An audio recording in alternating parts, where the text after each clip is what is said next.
네, 안녕하세요. 반갑습니다. 다산에듀에서 전기를 가르치는 강사 남미수입니다. 자, 이번 시간에도 어김없이 변압기 두 번째 파트 시작해 보도록 하겠습니다. 변압기는 앞서서 첫 번째 파트에서도 실기에 관련된 내용을 많이 말씀드렸잖아요. 이 파트는 실기에서도 여러분들 중요하게 다뤄지는 부분이기 때문에 여러분 잘 들어 놓으시면은 필기 합격하시고 여러분들 실기 공부하시는데도 아마 도움이 되실 겁니다. 그래서 첫 번째 변압기의 결선 및 운전이라고 나오면서 변압기 극성에 대해서 나오고 있습니다.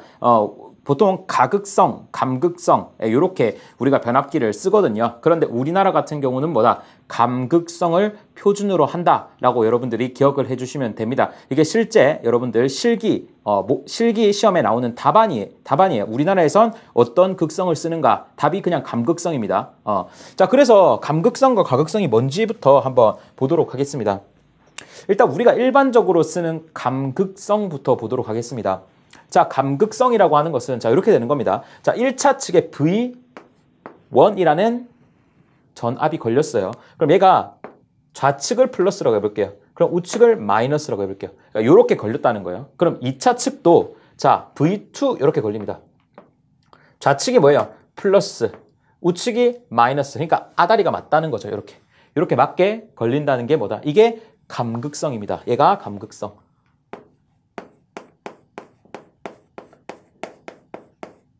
자, 그럼 가극성은 뭐냐? 가극성은 자, 여기 V1이 걸리고요. 여기 여전히 플러스 마이너스가 걸리게 돼요. 자, 그런데 2차 측에도 V2라는 전압이 걸릴 겁니다. 그런데 감극성과 반대로 플러스는 플러스, 마이너스는 마이너스가 아니라 예상하셨겠지만 얘는 마이너스, 얘는 플러스 이렇게 걸리는 걸 뭐라 한다? 가극성이라고 합니다. 자, 그러면은 이런 의문이 드실 겁니다. 뭔가 이 감극성이라는 친구는 감은 뭐예요? 뺀다는 거죠. 가는 뭐예요? 더한다는 거죠. 왠지 감극성이라는 애가 뭔가 얘 같을 것 같고 가극성이라는 애가 얘 같을 것 같잖아요. 왜? 이게 같은 방향이니까 뭔가 더할 것 같고 여기는 다른 방향이니까 빼야 될 것 같고 그렇잖아요. 왜 그러냐면은 자, 이렇게 생각하시면 좋습니다. 자, 우리가 여기를 단락을 해볼게요. 한쪽을 이렇게 단락을 해보겠습니다. 이렇게 다시 이렇게 단락을 해볼게요. 한쪽을 단락을 하고 여기에 뭘 걸어준다? 여기에 전압계를 하나 걸어주겠습니다. 전압계를 한번 걸어주도록 하겠습니다. 전압계를 한번 걸어주도록 하겠습니다. 자, 그러면은 자, 여기에 어떤 전압이 측정되는지 한번 보는 거예요. 자, 쭉 갔습니다. 마이너스에서 플러스로 어떻게 해요? 전압이 증가했죠. 마이너스에서 플러스는 전압이 증가하잖아요. 자, 쭉 갑니다. 플러스에서 마이너스로 전압이 어떻게 돼요? 감소하죠. 플러스에서 마이너스로 전압이 감소하죠. 그래서 이 전압계에 걸리는 전압은 어떻게 돼요? V1에서 V2를 뺀 값이 됩니다. 그래서 뭐다? 뺀 거니까 감극성이다 라고 부르는 겁니다. 자, 그러면은 얘도 똑같이 해보죠. 한쪽을 단락을 시켜줄게요. 이렇게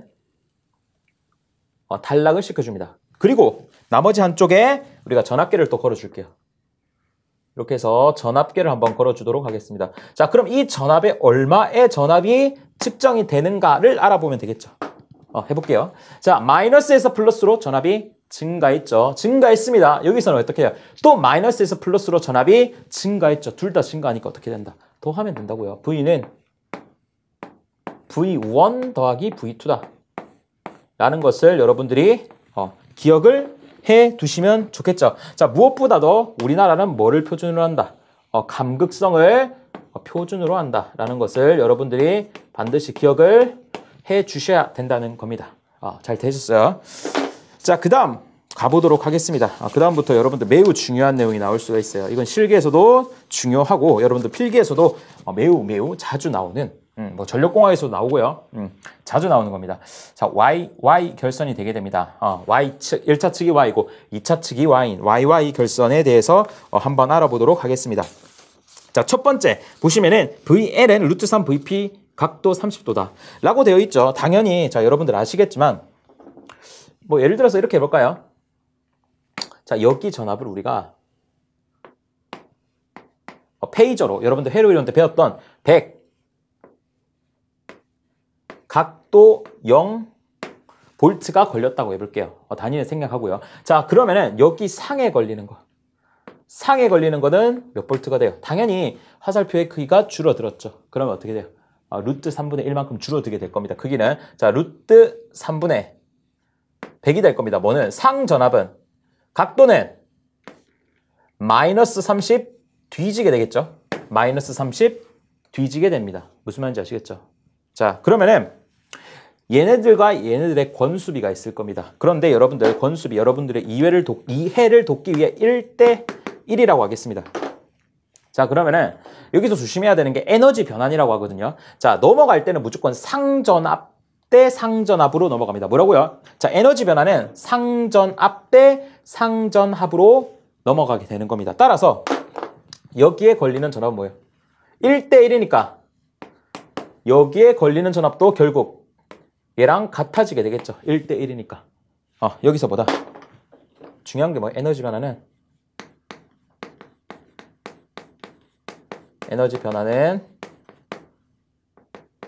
상대 상으로 나타난다. 이거 주의를 하셔야 됩니다. 그래서 이렇게 될 겁니다. 자, 그러면은 여기에 걸리는 성간전압을 한번 구해보겠습니다. 자, 루트 3 100 각도 마이너스 30도에서 화살표의 길이가 길어졌죠. 그러면은 100이 될 거고 30도 이번엔 앞서게 되니까 플러스 30을 해줘야 되니까 0 이렇게 될 겁니다. 무슨 말인지 아시겠죠? 자, 그러면은 자 1번 당연히 성간전압은 어떻게 돼요? 상전압의 루트 3배에다가 30도만큼 앞섬값이 될 겁니다. 그리고 y 결선에서 y는 보세요. 여기에 흐르는 상에 흐르는 상전류와 선에 흐르는 선전류가 당연히 같죠? 위상의 차도 없고 크기도 같습니다. 그렇기 때문에 같다라는 뜻이고요. 자, 1차, 2차 위상차가 없다라고 되어 있죠. 자, 보시면은 1차에 위상이 0도가 들어갔을 때 나오는 것도 0도가 됩니다. 따라서 위상차가 없다는 거죠. 0도로 같잖아요. 자, 그리고 세 번째 중성점 접지를 할 수 있기 때문에 이상 전압으로부터 변압기를 보호할 수 있다라는 말이 나와 있습니다. 이 말에 자, 우리가 분명히 얘는 중성점이 있어요. 중성점. 델타랑 다르게 중성점이 있어요. 그러면 이 중성점은 어떻게 해줄 수 있어요? 접지를 할 수가 있어요. 접지를 이렇게 할 수가 있습니다. 접지를 이렇게 할 수가 있어요.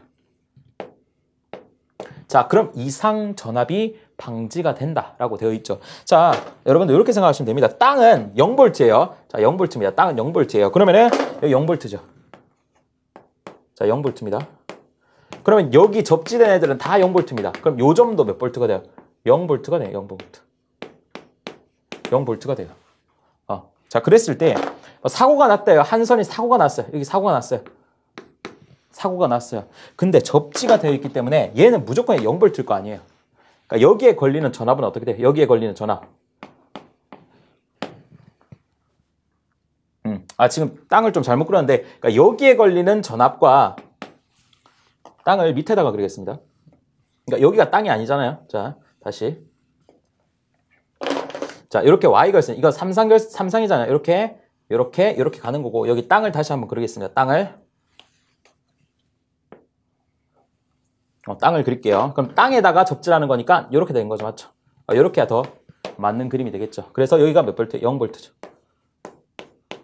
여기 다 0V죠. 0V죠. 자, 그랬을 때 여기 뭐 A, B, C라고 해볼까요? 그럼 C상에서 뭐 지락사고가 났다고 해봅시다. 났다고 해볼게요. 자, 그러면은 자, 여기는 사고가 나도 여긴 0V죠. 맞죠? 그럼 여기에 있는 화살표가 이상 전압의 그냥 전압의 크기예요. 자, 그리고 B상에도 이러한 전압이 있을 겁니다. 그런데 여기에서 사고가 나더라도 결국 얘는 0V고 이 화살표의 크기는 변하지가 않는다는 거예요. 그러니까 이상 전압이 발생 안 한다는 거예요. 다른 건전상, 건강한 상. 얘는 뭐예요? 지금 사고가 난 상이죠. 사고 난 상에 비해서 델타 결선 같은 경우는 이러한 사고가 나게 되면은 나머지 상들이 전압이 증가해서 그걸 이상 전압이라고 하는데 Y 결선 같은 경우는 접지가 되어 있기 때문에 이상 전압이 발생을 안 한다라고 여러분들이 이해하시면 됩니다. 자, 네 번째 상전압이 성간전압의 루트 3분의 1배이므로 절연에 용이해서 고전압에 유리하다라고 되어 있죠. 자, 그 말은 뭐 간단하게 말씀을 드리면은 자, 이 친구 같은 경우는 분명히 루트 3분의 1배만큼 상전압이 걸리죠. 그러니까 상전압이 어때요? 작다는 얘기예요. 그러니까 전압이 작으니까 절연에 유리하다라고 여러분들이 이해하시면 되겠죠. 절연이라고 하는 것은 뭐 이렇게 생각해 주시면 되죠. 자, 이렇게 콘덴서가 있습니다. 그리고 여기 뭐 전압을 가해줘, 전압을. 그리고 여기에는 뭐로 가득 채워져 있어요? 여기에는 절연물로 가득 채워져 있습니다. 절연물로 가득 채워져 있어요. 그래서 이 전압을 높이면 높일수록 결국 언젠가는 이 절연이 파괴가 되면서 여기에 전류가 흐르게 되는 것을 절연 파괴라고 하는 거예요. 그런데 지금 상전압 같은 경우는 이 전압이 작기 때문에 뭐라고요? 이 전압이 작기 때문에 절연 파괴가 안 일어난다는 거예요. 그래서 절연에 용이하다라는 거예요. 전압이 커야 어떻게 돼요? 절연이 파괴되기가 쉽잖아요. 근데 전압이 작기 때문에 절연이 하기가 용이하다. 그래서 고전압에 유리하다라고 여러분들이 이해해 주시면 될 것 같아요. 자, 5번. 제3고조파의 전류 통로가 없으므로 기전력의 파형이 제3고조파를 포함한 외형파가 된다. 6번. 중성점 접지 시 접지선을 통해 3고조파가 흐름으로 통신선에 유도장애가 발생한다. 라고 되어 있거든요. 자, 이 말은 무슨 말이다? 자, 5번과 6번을 같이 보도록 하겠습니다. 자, 첫 번째. 제3고조파 전류의 통로가 없기 때문에 기전력의 파형이 제3고조파를 포함한 외형파가 된다. 이 말은 우리가 첫 번째 변압기 파트에서 말씀을 드렸습니다. 뭐라고 했어요? 제가 증명까지 해드렸죠. 변압기 여자 전류에 3고조파가 포함되어 있어야지 정현파가 된다고 했잖아요. 뭐가? 유기기전력이. 그런데 여기 뭐라고 되어 있어요? 만약 3고조파가 없다는 말은 여자 전류가 정현파라는 얘기예요. 여자 전류가 정현파가 되게 되면은 유기기전력은 어떻게 돼요? 왜곡된 파형이 생긴다고요. 자, 그러면은 우리가 알아야 될 것은 왜 3고조파가 없느냐를 알아야겠죠. 지금 제가 삼상 전류를 이렇게 표시를 했습니다. 자, 3고조파라고 하는 것은 기본파 전류의 3고조파는 뭐예요? 만약 기본파의 주파수가 F라면 3고조파는 주파수가 얼마예요? 3F잖아요. 그러니까 한 번 진동할 때 얘는 3번 진동하는 거예요. 지금 하얀색, 파란색, 빨간색으로 3상의 전류를 표현했고 각각 120도 위상차가 나는 상황일 겁니다. 자, 그러면 우리가 여기서 한번 그려보도록 할게요. 자, 흰색으로 자, 이 친구 흰 분필로 그린 이 친구의 지금 기본파를 그린 거죠. 3고조파는 어떻게 돼요? 얘가 한 번 진동할 때 3고조파는 3번 진동한다는 거죠. 그러면 이렇게 진동하겠네요. 한 번, 두 번, 세 번, 세 번. 이렇게 진동하겠죠. 자, 빨간색 해볼까요? 자, 빨간색도 한 번 진동할 때 3번 그려주면 되겠죠. 한 번, 그리고 두 번, 그리고 3번 해주면 되겠죠. 파란색도 한 번 진동할 때 3번 해주면 되겠죠. 그러면 이렇게 되는 걸 알겠죠. 자, 그럼 여기서 여러분들 이상한 걸 느껴야 됩니다. 제가 지금 하얀색도 그렸고 파란색도 그렸고 빨간색도 그렸는데 전부 어때요? 다 겹칩니다. 이렇게 초록색으로 그렸거든요. 이렇게 돼요. 그러니까 이 초록색이 뭐예요? 3고조파 전류가 되는 거예요. 결론은 뭐다?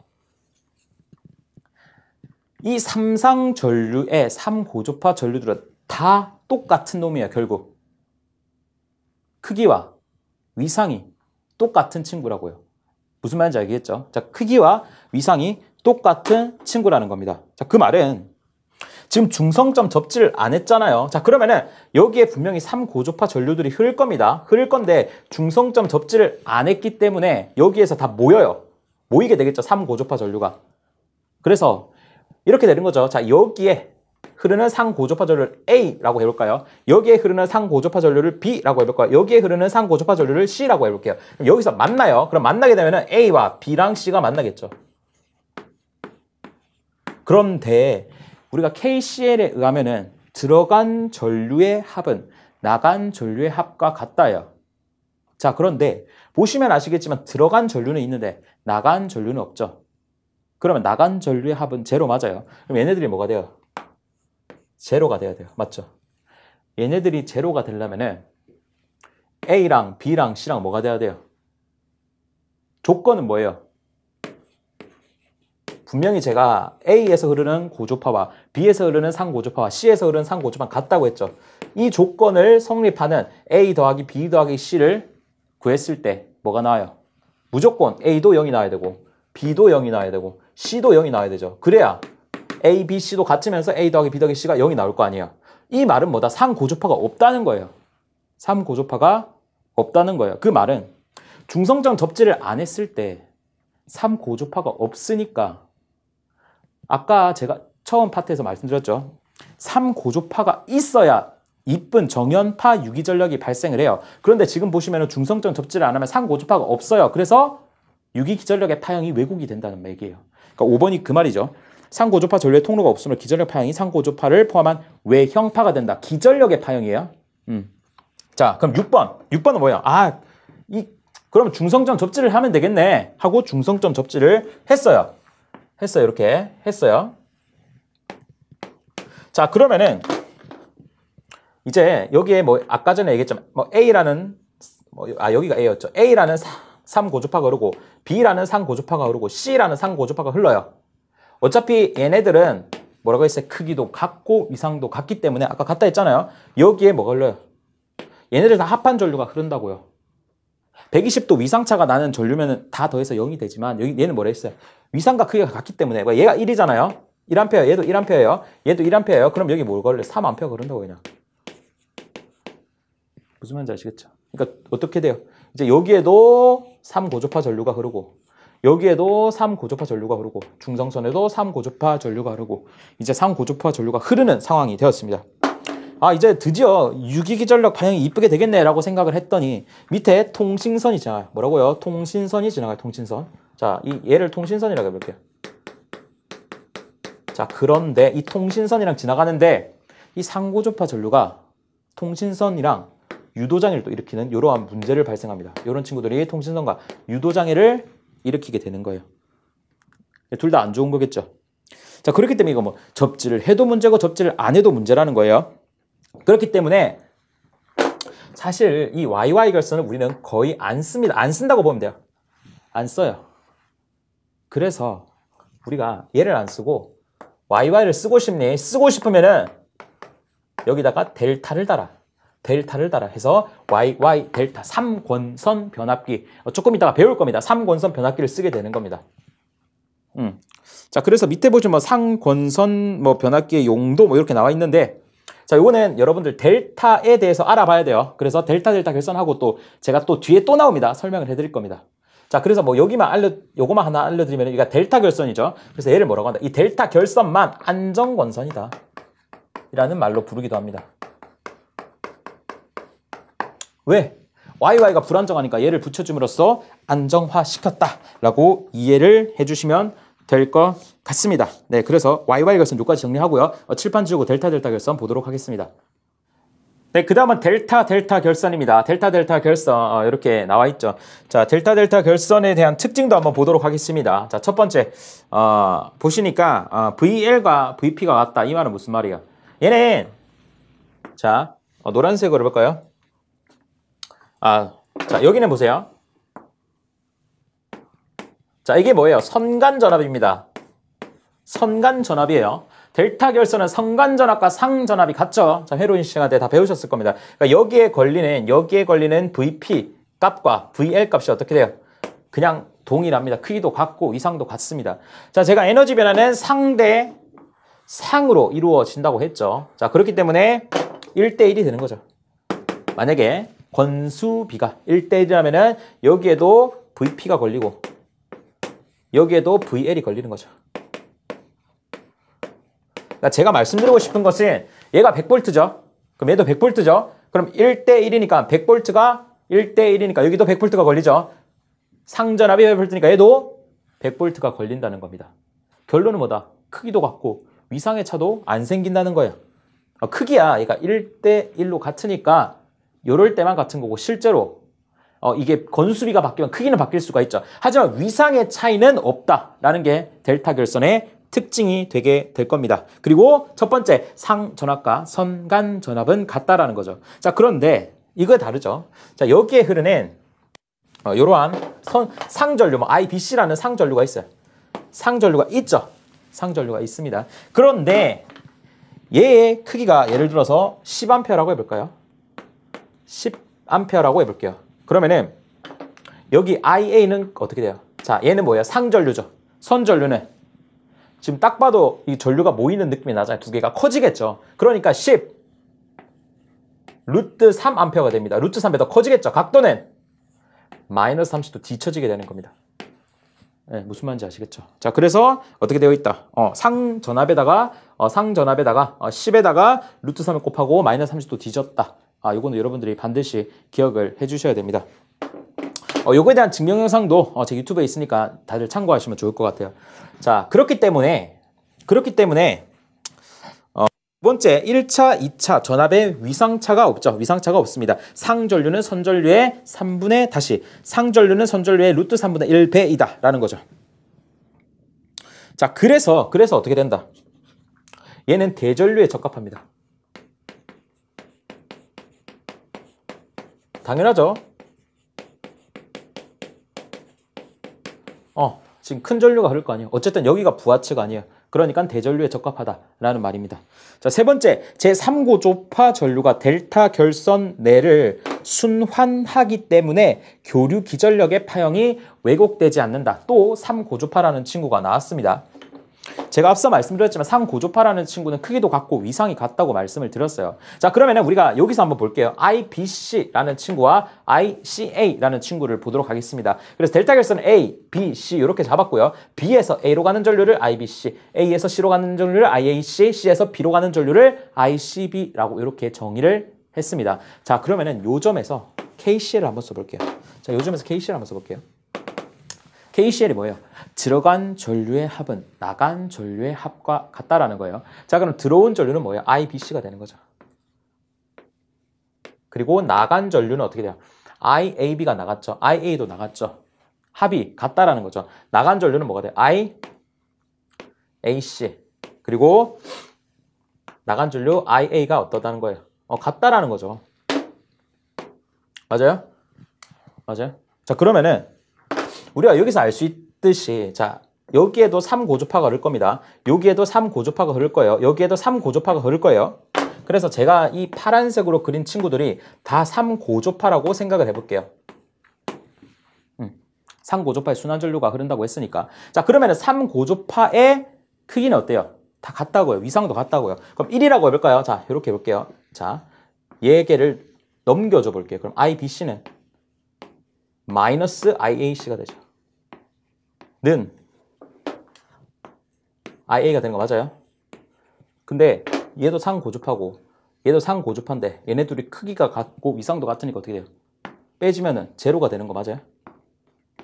그럼 얘도 뭐가 돼요? 제로가 되는 거죠. 그 말은 뭐예요?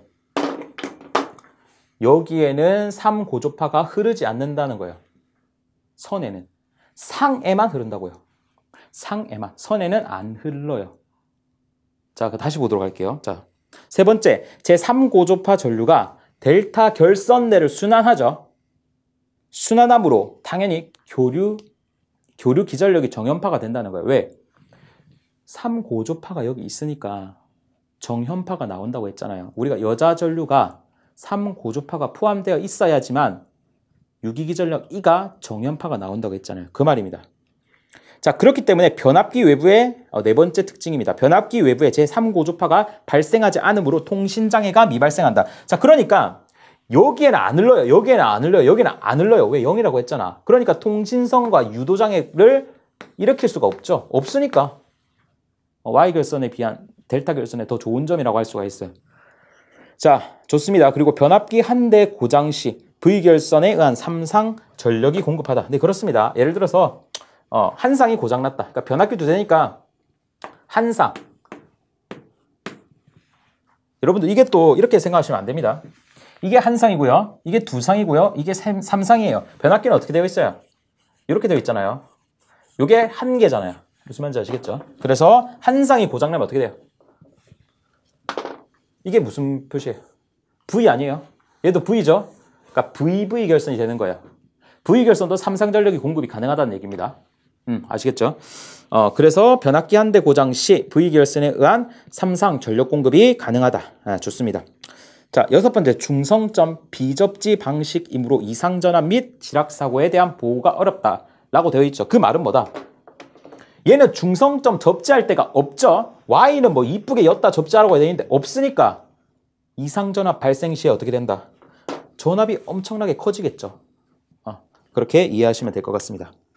자, 7번 성간전압과 상전압이 같기 때문에 자, Y결선 같은 경우는 상전압이 루트 3배 더 작아서 절연에 용이했으나 이 친구는 그러한 장점이 없죠. 얘나 어차피 똑같은 전압이니까 절연에 용이하지가 않다. 자, 그렇기 때문에 60kV 이하의 배전용 변압기, 좀 낮은 전압에 사용된다라고 여러분들이 이해하시면 좋겠죠. 자, 그러면은 Y, 델타, 지금 뭐 장점, 단점 뭐 여러 가지 많이 봤습니다. 자, 그러면은 이러한 장단점을 우리가 최대한 장점만 살리고 싶어서 얘네들 한번 섞어봤어요. 그래서 Y 델타, 델타 Y 한번 섞어봤습니다. 그러면은 어떠한 특징이 있을까?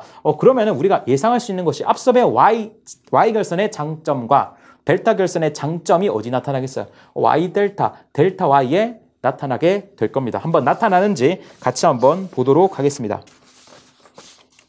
자, 첫 번째 한쪽 Y결선의 중성점을 접지 가능하다. 그렇죠. 여기에 Y결선이 있으니까 이 친구를 어떻게 해줄 수 있어요? 중성점 접지를 해줄 수 있는 그러한 장점이 있겠네요. 맞아요. 자, 두 번째 상전압이 성간전압의 루트 3분의 1배이므로 절연이 용이하다. 이건 또 Y결선의 장점이라고 할 수가 있겠죠. 자, 성간전압보다 상전압이 루트 3분의 1배 작으니까 절연에 용이하겠구나.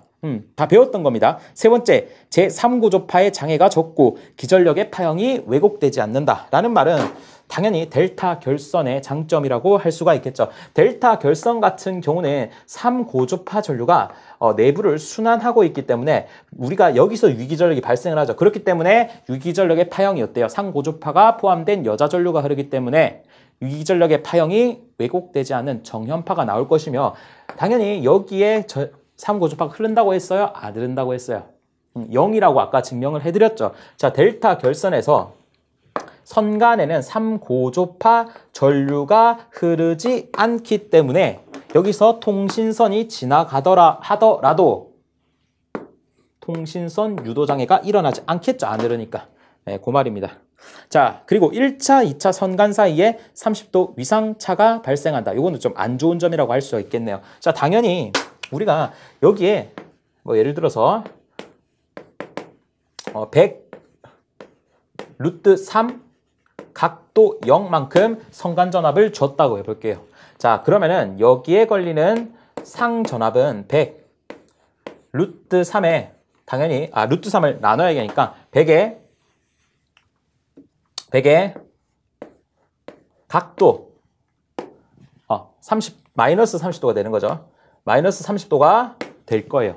이때도 건수비를 여러분들의 이해를 돕기 위해 1대1이라고 1대1이라고 해볼게요. 자, 그러면은 자, 우리가 에너지 변화는 어떻게 이루어진다 했어? 에너지 변화는 상대 상으로 이루어진다 했어. 그럼 이게 어느 전압으로 가요? 요 전압으로 가는 겁니다. 1대1이니까 여기에 걸리는 게 결국 100 각도 마이너스 30이 되겠죠.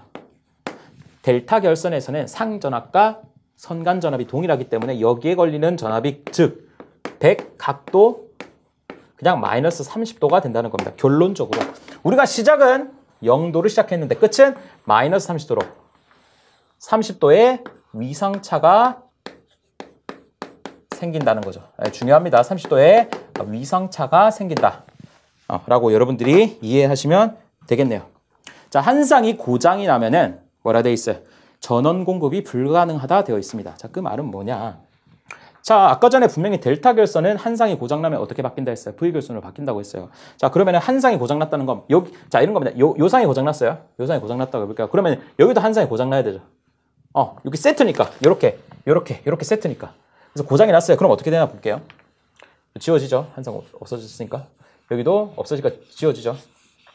자, 그러면은 이게 무슨 결선이냐면은 여기는 V 결선인 거 알겠죠? 여기는 V 결선인 거 알겠죠? Y는 뭐가 돼요? V인데 어떤 V예요? 거꾸로 된 V 맞아요. 그래서 얘를 뭐라 한다? Y 결선에서 한 쌍이 고장나면 역 V 결선이 됩니다. 역 V 결선이에요. 여기는 뭐가 돼요? V 결선이 돼요.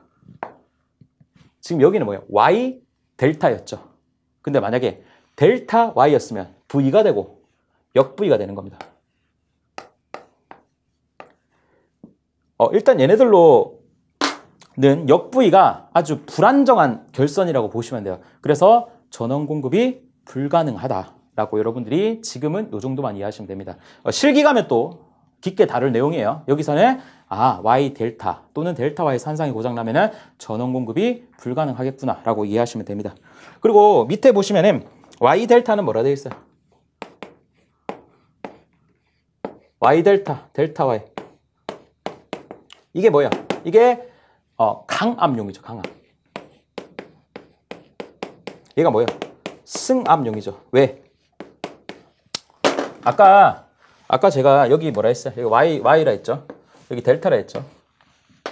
처음에 몇 볼트를 넣었죠? 100 루트 3을 넣어줬죠? 100 루트 3. 그랬더니 뭐가 나왔어요? 100이 나왔죠? 전압이 어떻게 됐어요? 줄어들었죠?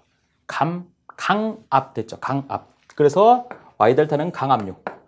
Y는 승압용. 당연히 Y에서 루트 3배만큼 성간전압이 걸리니까 승압이 되겠죠? 무슨 말인지 아시겠죠? 그래서 우리가 승압, 강압, 승강기 할 때 승압, 강압 이렇게 기억을 해주시면 좋을 것 같습니다. 그래서 YY 결선까지 받고 칠판 지우고 칠판 지우고 이제 VV 결선 보도록 하겠습니다.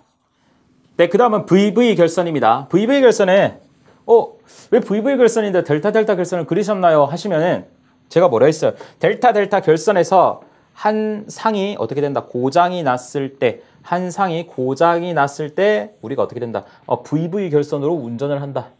이렇게 되고 있습니다. 그래서 보시면 아시겠지만 V 결선이 되게 되는 겁니다. 그래서 여러분들 좀 이해를 돕기 위해 하나만 그려가지고 한번 보도록 할게요. 자, 델타 결선에서 한 대의 변압기 고장 시 두 대만으로도 삼상 부하의 전력을 공급이 가능하다. 그러니까 한 대, 두 대 이렇게 되는 거겠죠. 한 대, 두 대 이렇게 되는 겁니다. 설치 방법이 간단하고 소용량이며 가격이 저렴하다라는 장점이 있습니다. 네, 그런 건 알아두시고 여러분들에게 제일 중요한 것은 여기에도 안 나와 있지만 이거 하나는 알고 계셔야 됩니다. 이거는 여러분들 그 회로 이론 이런 데서 배웠을 겁니다. 자, VV 결선에 출력이 있습니다. 출력. 자, 출력 P 값을 한번 알아보도록 하겠습니다. 자, 그래서 여기에 한 상의 출력을 P1이라고 할게요. 자, 여기에 한 상의 출력을 P2라고 할게요. 좋습니다. 출력 P를 한번 구해보도록 하겠습니다. 원래라면은 여기도 그러니까 같은 변압기겠죠. P1입니다. P1입니다.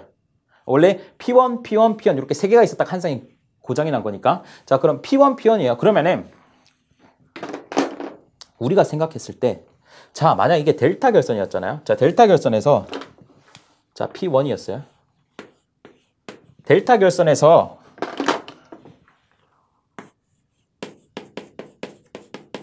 출력은 얼마가 돼요? 델타 결선에서의 출력은 3P1이 됩니다. 그렇죠. 그냥 P1 세 개를 더한 거예요. 맞죠? 자, 그러면 한 상이 고장났기 때문에 과연 V 결선에서의 출력은 어떻게 될까라는 게 여러분들이 궁금해 하실 거예요. 그러면은 한 상이 고장났으니까 이 P1이 나올 것 같다라고 여러분들이 생각을 하시겠지만 실제로 그렇지 않다는 겁니다. 이 P1보다는 살짝 작게 나옵니다. 얼마만큼? 루트 노란색으로 적을게요. 자, 이것도 여러분들 개념을 잘 찾고 가셔야 돼요. 루트 3의 P1만큼. 그러니까 한 대 출력에 두 배가 아니라 한 대 출력에 1.7 어쩌고 저쩌고 루트 3배만큼. 두 배까지는 안 나와요. 항상 고장났으니까 그렇겠구나라고 생각하셔도 좋고요. 그래서 V 결선의 출력은 뭐다? 이렇게 된다. 이게 뭐다? V 결선의 출력. 반드시 여러분들이 알고 가셔야 되는 겁니다. 자, 그러면은 여기서 더 중요한 것은 자, 출력비와 이용률이 나옵니다. 자, 첫 번째 V 결선의 출력비. 자, 매우 중요합니다. 이거는 어느 과목에서나 나와도 이상하지가 않을 문항이라 할 수 있어요. 당연히 전기기사 실기에서도 나오는 문제입니다. 자, V 결선의 출력비는 우리가 어떻게 생각을 하냐면요. 델타 결선을 생각을 하는 겁니다. 뭐라고요? 델타 결선을 생각한다고요. 자, 그러니까 우리가 델타 결선일 때 출력이 얼마였니? 를 생각을 하고 V결선에서의 출력은 얼마였니? 비교하는 겁니다. 델타 결선 뭐라 했어요? 이 세 개 그냥 다 더한 3P1이 된다 했어요. 델타 결선은 그냥 3P1이 됩니다. 자, 그런데 V결선은 뭐라고 했어요? 루트 3P1이 된다는 거죠. 따라서 뭐다? 3분의 루트 3이 된다는 겁니다. 출력 B니까 뭐 이렇게 나타내려고 뭐 출력률 퍼센트로 나타내라고 한다면은 여기에다가 뭐 100% 곱하게 되면 뭐가 나와요? 57.7%가 나옵니다. 이거는 뭐 여러분들 이렇게 생각하시면 되는 거니까. 그 다음 이용률입니다. 자, 이용률.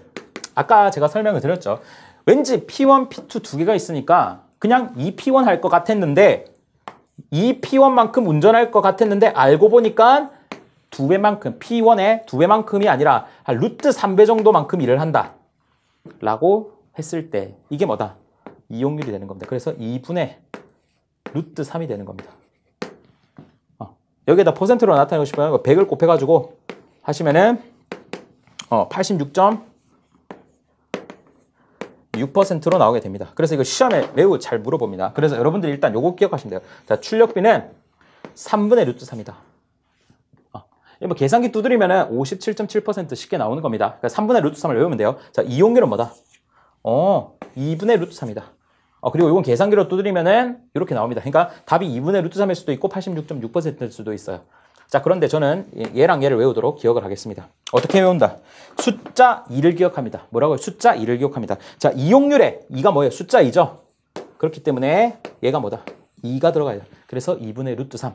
출력비는 3분의 루트 3이다. 이렇게 여러분들이 구별해서 이용률은 2분의 루트 3만 기억하시면은 출력비는 3분의 루트 3이다 라고 기억을 해주시면 좋을 것 같습니다. 그래서 결선법 다 끝나고 지금 이제 제일 중요한 변압기 병렬 운전 조건 보도록 하겠습니다.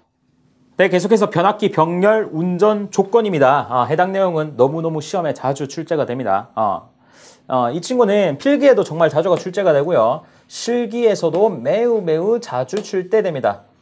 제가 변압기 파트는 뭐라 했어요? 실기에서도 매우 자주 출제된다고 말씀을 드렸습니다. 자, 보시면은 자, 변압기 병렬 운전을 하기 위한 조건이 4가지가 있습니다. 여러분들 이 4가지를 반드시 기억을 해야 됩니다. 자, 첫 번째 극성이 일치할 것, 두 번째 전격 전압 권수비가 같을 것, 세 번째 퍼센트 임피던스 강화가 같을 것, 네 번째 내부 저항과 누설 리액턴스의 비가 같을 것입니다. 자, 당연히 문제에서 다음 중 변압기 병렬 운전 조건이 아닌 것은 뭐 이렇게 나오겠죠. 자, 그러면 일단 여러분들이 반드시 이 4조건을 기억을 하셔야 됩니다.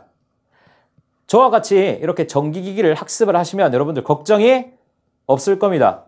선생님 갑자기 수업하다 무슨 소리냐고요? 자, 걱정 없네. 자, 극, 정, 임, 내. 뭐라고요? 극정, 임내. 뭐 이렇게 해서 외우세요. 자, 이렇게 여러분들이 반드시 기억을 해 주시면 될 것 같습니다. 자, 그런데 요것만 나오면 좋으련만. 자, 만약에 극성이 일치해야 돼요. 그런데 만약 극성이 일치하지 않으면 왜 안 되냐? 또 문제가 나와요. 전격 전압이 같아야 돼. 근데 만약 같지 않으면 무슨 일이 발생하냐? 퍼센트 임피던스가 같아야 돼. 같지 않으면 어떤 일이 발생하는데? 내부 저항과 누설 리액턴스의 비가 같아야 되는데 같지 않으면 어떤 일이 일어나? 도 시험 문제에 나옵니다. 자, 요러한 지금 책에 보시면 다 나와 있죠? 밑에 보시면 어떻게 돼요? 그렇지 못할 때가 다 나와 있습니다. 그거에 대해서 제가 설명을 드릴 겁니다. 요것도 어떻게 된다? 시험에 자주 나옵니다. 필기에서 나옵니다. 실기에서는 요거 전부 다 써보라고 나옵니다. 그냥 쓰라고. 하나하나씩 보도록 하겠습니다. 자, 그러면은 일단 첫 번째, 극성이 일치할 것이라는 조건에서 만약 극성이 일치하지 않는다면은 큰 순환전류가 흘러 권선이 소손된다고 합니다. 자, 두 번째, 전격 전압 또는 권수비입니다. 전격 전압과 권수비는 같습니다. 만약 전격 전압과 권수비가 같지 않다면 순환전류가 흘러 권선이 가열된답니다. 자, 둘 다 어쨌건 간에 똑같은 순환전류가 흐르는데 극성이 일치할 때는 큰 순환전류가 흐른다고 되어 있죠. 이게 차이죠. 그러면 왜 그런지 한번 우리가 하나하나씩 보도록 하겠습니다. 자, 그래서 제가 일단 변압기를 가지고 왔죠. 그래서 단상 변압기 2대를 병렬 운전시켜 보도록 하겠습니다. 자, 그래서 이쁘게 맞물려 주도록 할게요. 자, 이렇게 맞물려 주도록 하겠습니다. 자, 이 친구는 어디에? 자, 플러스. 이 친구는 마이너스. 이 친구 역시도 플러스에. 이 친구 역시도 마이너스에 이렇게 물려주도록 하겠습니다. 그리고 여기에 몇 볼트를 가해줬다고 해볼까요? 자, 여기에 100볼트를 가해줬다고 해볼까요? 여기에 100볼트를 가해줬다고 해볼게요. 여기도 100볼트를 가해줬다고 해볼게요. 100볼트를 가해줬습니다. 당연히 여기가 뭐가 돼요? 플러스가 되겠고 여기가 마이너스가 되겠고 얘 역시도 여기가 플러스가 되겠고 여기가 마이너스가 되겠죠. 맞죠? 자, 그러면은 한쪽도 연결을 해보도록 하겠습니다. 자, 한쪽도 자, 우리가 일단은 극성이 같게 해줘야 돼요. 그럼 여기 플러스잖아요. 그럼 여기 이렇게 플러스 이렇게 맞춰주고 여기는 뭐예요? 마이너스 이렇게 맞춰줍니다. 얘도 플러스 플러스로 가야 되죠. 플러스 얘도 마이너스 이렇게 맞춰보도록 하겠습니다. 이렇게 맞춰주도록 하겠습니다. 그래서 이렇게 점 이렇게 표시를 해줘야 정확하죠. 이렇게 맞춰줘 볼게요.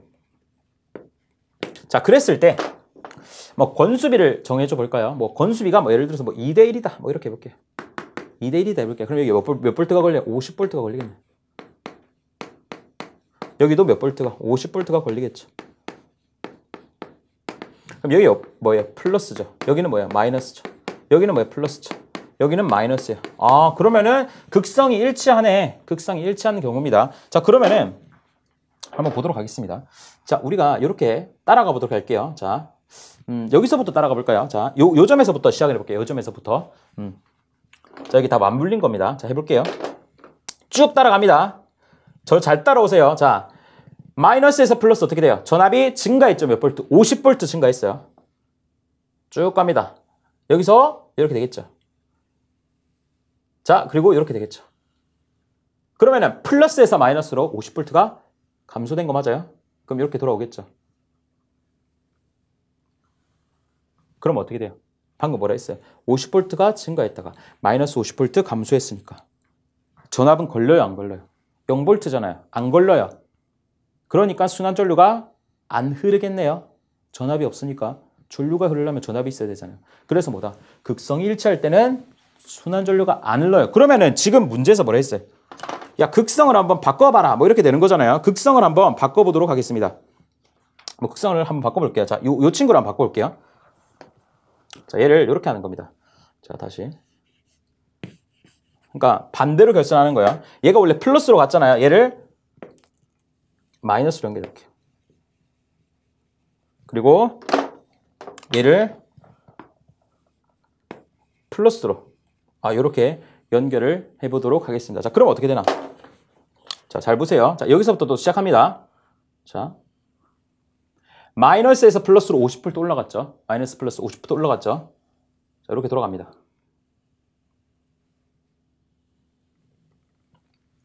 마이너스 플러스 몇 볼트 올라갔어요? 50볼트 올라갔잖아요. 이렇게 돌아오는 거죠. 다시 말해서 지금 그러니까 얘네들의 지금 단자를 바꿨잖아요. 그러니까 극성이 바뀐 거예요. 극성이 바뀌었잖아요. 바꾸게 되면은 마이너스에 플러스 50볼트 올라갔죠. 또 마이너스에 플러스 50볼트 올라갔죠. 그럼 뭐예요? 전압이 몇 볼트가 걸려요? 100볼트가 걸린다는 거예요. 100볼트. 전압이 100볼트가 걸리게 된다는 거예요. 그러니까 극성을 바꿔줬더니 무려 전압이 100볼트가 걸려요. 그러니까 큰 순환전류가 생긴다는 거죠. 근데 100볼트가 큰 순환전류가 맞아요? 라고 물으신다면 이 큰 순환전류는 두 번째 조건과 비교했을 때를 여러분들이 이해하시면 되는 겁니다. 뭐라고요? 두 번째 조건과 비교했을 때. 자, 오케이. 자, 지금 일단 첫 번째 조건에서 일단 순환전류가 흐른다는 건 알겠죠? 왜? 전압이 생겼잖아요. 자, 그러면은 두 번째 조건 한번 보도록 하겠습니다. 두 번째 조건 다시 그려볼게요. 자, 두 번째 조건. 똑같이 플러스 그리고 마이너스 이렇게 그려줍니다. 그리고 변압기를 또 두 대를 그려볼게요. 자, 이렇게. 자, 그래서 얘는 뭐예요? 하나는 플러스, 하나는 마이너스 이렇게 연결을 해줍니다. 다시 얘는 이렇게 하나는 플러스, 하나는 마이너스 연결을 해줍니다. 자, 그리고 여기 몇 볼트 걸렸어요? 50볼트 걸렸죠. 플러스, 마이너스. 여기도 50V 걸렸죠. 원래. 플러스 마이너스 이렇게 걸렸잖아요. 그리고 극성도 어떻게 되어 있어요? 둘 다 플러스 마이너스 이쁘게 맞춰서 극성이 일치한 경우죠. 자, 그러면 우리가 권수비를 바꿔줄게요. 자, 여기는 2대1 그대로 냅두고 얘의 권수비를 바꿔줘 볼게요. 얘의 권수비를 뭐 이렇게 바꿔줘 볼까요? 뭐 10대3 뭐 이렇게 바꿔줘 볼까요? 10대3? 10대3 해볼게요. 그러면 여기가 몇 볼트가 돼? 50볼트가 아니라 30볼트가 되겠죠. 맞아요? 30볼트가 되는 거 맞아요? 30볼트 되는 거 맞죠? 지금 권수비가 다르게 해준 겁니다. 30볼트로 바꿔줬죠. 자, 그러면 또 가볼게요. 자, 여기서 마이너스에서 플러스 30볼트 증가했습니다. 이게 맞물리는 점이죠. 그리고 플러스에서 마이너스로 50볼트 감소했죠. 이렇게 돌아오죠. 자, 뭐라고 했어요? 마이너스에서 플러스로 30볼트 증가했죠. 그리고 플러스에서 마이너스 50볼트 감소했죠. 그러면은 마이너스 20볼트가 걸리는 거 맞아요? 크기로 따지면 그냥 20볼트가 걸리는 겁니다. 그러니까 분명히 1번에서는 100볼트가 걸렸고 2번에서는 20볼트가 걸리게 되겠죠. 그럼 어떻게 되겠어요? 100이 커요? 20이 커요? 100이 크잖아요. 그러니까 1번에서 뭐가 된다? 큰 순환전류가 발생을 하게 되는 거예요. 2번은 뭐예요? 그래서 작은 순환전류. 그래서 큰 순환전류가 흘러서 권선이 소선되고 순환전류가 흘러서 권선이 가열된다는 거예요. 큰 게 그러니까 소선이 되고 작은 게 그러니까 가열이 된다. 라는 말입니다. 그래서 첫 번째, 두 번째 여러분들 병렬운전 조건과 만약 그 조건을 충족하지 못했을 때 어떤 일이 일어나는지를 여러분들이 이해하시고 암기까지 같이 해주시면 좋을 것 같습니다. 계속해서 세 번째, 네 번째 조건 보도록 하겠습니다. 네, 그 다음은 세 번째, 네 번째 조건 보도록 하겠습니다. 자, 세 번째, 퍼센트 임피던스 강하, 임피던스 전압은 같다. 만약 그렇지 못하다면은 부하분담의 비가 되지 않아서 부하분담의 균형을 이룰 수 없다. 자, 네 번째, 내부 저항과 누설 리액턴스의 비가 같다. 만약 그렇지 못하다면은 각 변압기에 위상차가 생겨서 동손이 증가한다라고 되어 있습니다. 자, 그럼 세 번째부터 보도록 하겠습니다. 자, 우리가 퍼센트 임피던스 강하가 같다라는 말은 결국 임피던스 전압이 같다라는 얘기고 이 말은 우리는 퍼센트 임피던스 강하를 이미 배웠죠. 자, V분의 IZ 곱하기 100이라는 친구입니다. 자, 그런데 밑에 V는 빼고 어쨌든 강하가 중요한 거니까요. 만약 A 변압기의 퍼센트 임피던스 강하가 IAZA가 될 겁니다. 맞죠? 얘랑 IB, ZB. 그러니까 지금 제가 A 변압기와 B 변압기가 병렬 운전을 하는 상황이라고 가정을 하는 겁니다. 자, 그랬을 때 전압 강하, 즉 퍼센트 임피던스 강하 IAZA, A 변압기의 퍼센트 임피던스 강하와 B 변압기의 퍼센트 임피던스가 같다면 V는 IZ이기 때문에 당연히 V가 뭐 한 거예요? 일정하게 된 거겠죠. 얘가 뭐 한 거예요? 일정한 겁니다. 그렇죠. 일정하게 되는 겁니다. 따라서 자, 우리가 이러한 식이 있습니다. P는 VI라는 식이 있습니다. 자, 그랬을 때 우리가 얘가 뭐예요? 일정하기 때문에 결국 이 P라고 하는 것은 I에 비례하게 되는 겁니다. 자, 우리가 I라고 하는 것은 전류라고도 얘기를 하지만 우리가 부하라고도 얘기한다 했죠. 전류는 부하랑 같은 말입니다. 무부하 뭐예요? 전류 안 흐르잖아요. 무부할 때. 무전류잖아요. 따라서 얘가 뭐다? 부하가 되는 거고 얘를 부하 분담비다. 자, 그러니까 퍼센트 임피던스 강하가 같다는 말은 결국 변압기 용량이 부하 분담비가 된다는 거예요. 만약 같지 않는다면은 당연히 깨지겠죠. 같지 않는다면은 부하 분담의 비가 되지 않겠죠. 그래서 부하 분담의 균형을 이룰 수 없다. 그런 이유로 뭐다? 퍼센트 임피던스가 같아야 된다라고 여러분들이 이해하시면 될 것 같습니다. 자, 네 번째, 내부 저항과 누설 리액턴스의 비가 같을 것이라고 되어 있습니다. 자, 지금 제가 변압기 두 개를 가지고 왔습니다. 자, 이 친구를 뭐라고 할까요? A 변압기라고 해볼게요. 이 친구를 무슨 변압기라고 해볼까요? B변압기로 해볼게요. 자, A변압기와 B변압기가 어떻게 되어 있어요? 병렬로 현재 운전을 하고 있는 상황입니다. 자, 그리고 누설 리액턴스와 내부 저항의 B를 보게 되니 자, 얘는 2분의 3이 되는 거고 얘는 3분의 2가 되니까 다르게 된다는 거죠. 자, 그러면 한번 순환 전류를 구해보도록 하겠습니다. 자, 부하로 가는 전류가 50A라고 되어 있어요. 여러분들 해로 이론 시간에 배웠지만 자, 지금 보시면은 병렬 연결이잖아요. 병렬 연결에서는 V는 IR에서 뭐예요? 얘가 뭐예요? 일정하기 때문에 I와 R은 반비례가 되는 거죠. 그러니까 저항이 큰 놈의 전류가 작게 흐르고 저항이 작은 놈의 전류가 크게 흐르게 되게 되겠죠. 자, 그러면은 우리가 일단 여기 흐르는 전류를 구해볼게요. 그러니까 2 플러스 3J에 흐르는 전류를 한번 구해보도록 하겠습니다. 그러니까 전체 50A 중에서 이게 두 개 더하면 되겠죠. 자, 2 플러스 3J 더하기 3 플러스 2J 해주시고요. 분해 뭐가 된다? 남의 게 들어가겠죠. 얘 전류를 구하고 싶으면 얘를 넣어주면 되잖아요. 3 플러스 2J 이렇게 됩니다. 그래서 계산해 주시면은 계산은 여러분들 해보시면은 뭐가 나온다? 25 마이너스 5J가 나옵니다. 25 마이너스 5J. 여기에 흐르는 전류가 뭐다? 25 마이너스 5J라는 전류가 흐르게 됩니다.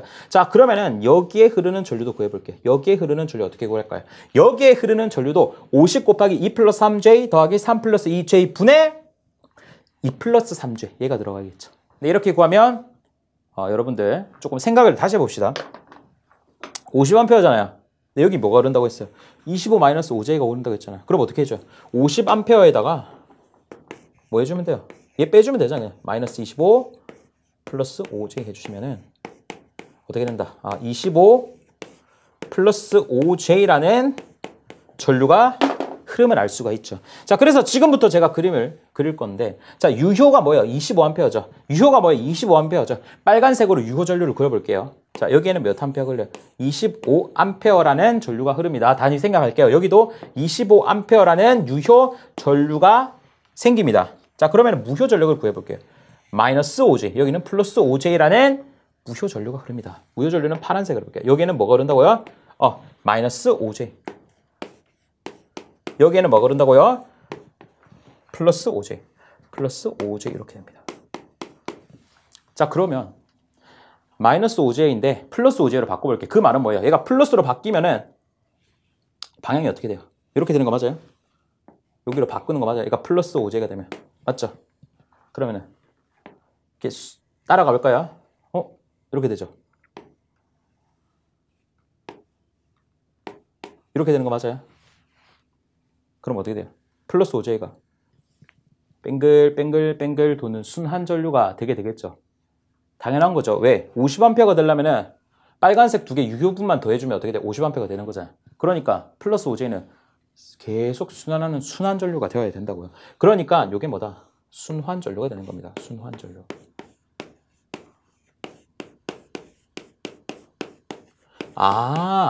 내부 저항과 누설 리액턴스의 B가 지금처럼 다르다면 순환 전류가 생겨서 각 변압기에 위상차가 생겨서 동선이 증가한다라는 말은 순환 전류가 왜 생기냐면 얘네들의 위상차가 다르다는 거예요. 그렇기 때문에 당연히 순환 전류가 생겨서 동선 저항의 손실이 더 증가한다라고 여러분들이 이해하시면 되는 겁니다. 자, 해당 문제 지금 제가 풀어드렸죠. 여기에서 지금 순환 전류가 얼마라는 걸 구했어요. 5J라는 것을 구했습니다. 마이너스 5J든 5J든 어쨌든 크기는 5J니까 결국 5A라는 거죠. 크기가. 이게 뭐다?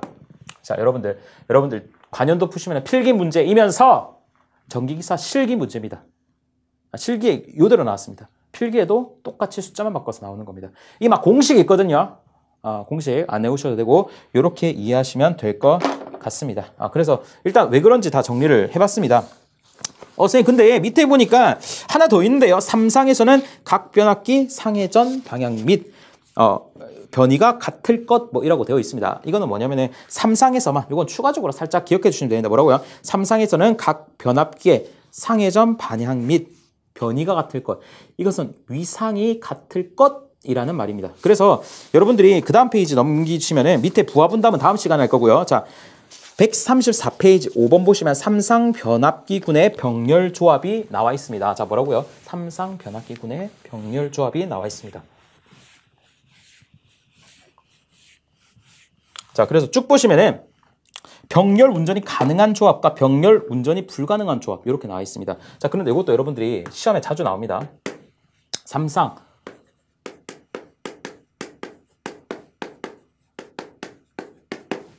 병렬 운전 조합.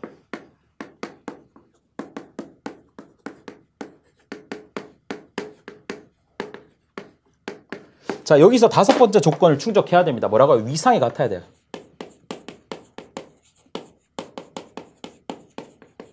자, 그러기 위해서는 요것만 기억하시면 됩니다. 자, 병렬이라는 건 함께 가는 거죠. 우리가 함께 간다. 연인과 함께 간다. 뭐 배우자와 함께 간다. 항상 그렇게 함께 가야 됩니다. 홀수로는 못 가요. 한 명이 어떻게 돼? 한 명이 어떻게 돼요? 외롭잖아. 자, 그러니까 무조건 짝수일 때만 가능합니다. 일 때만 병렬 운전이 가능하다. 이렇게만 여러분들이 기억을 하시면 됩니다. 자, 보시면은 병렬 운전 불가능한 거 보시면 델타 Y, Y 델타. 위에 뭐 델타 3개, Y 하나, 홀수죠. Y 3개, 델타 하나, 홀수죠. 자, 그런데 병렬 운전 가능한 걸 보시면 전부 다 짝수개입니다. 델타 4개, Y 4개, Y 2개, 델타 2개, 델타 2개, Y 2개, 델타 2개, Y 2개, V 2개, V 2개. 무슨 말인지 아시겠죠? 그래서 우리가 짝수 함께 할 때, 배우자, 연인과 있을 때만 여러분들 병렬 운전이 가능하다. 절대로 솔로들을 비하하는 게 아닙니다. 자, 여러분들 이거를 기억하시길 바라면서 이번 시간에는 여기까지 하도록 하겠습니다. 네, 수고 많으셨습니다.